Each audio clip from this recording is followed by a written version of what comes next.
प्रकृतिको अनुपम उपहार 12 बण्ड 18 खण्ड अग्लो चट्टानी पहाड़को काखैमा बसेको यो हो रामारोशन ताल। देवताले बास गरेको देवभूमि, पुर्खाले स्वर्गीय आनन्द जीवन अर्पण गरेको ठाउँ। अछाम जिल्लामा पर्ने रामारोशन ताल समुद्री सतहबाट करिब 3792 मिटर उचाइमा पर्दछ।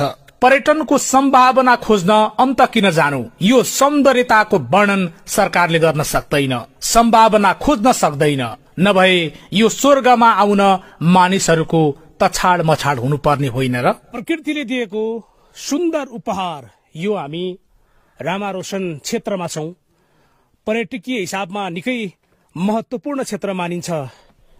वरिपरि डाँडाकाँडा, यो बीचमा ताल, जुन आधारमा तपाई देख्न सक्नुहुन्छ। यसले रामारोशनको महत्व झल्काएको मात्रै छैन, यो सुन्दर भूमिको वास्तविकता आफै प्रकृतिले चित्रण गरेको देख्न सकिन्छ।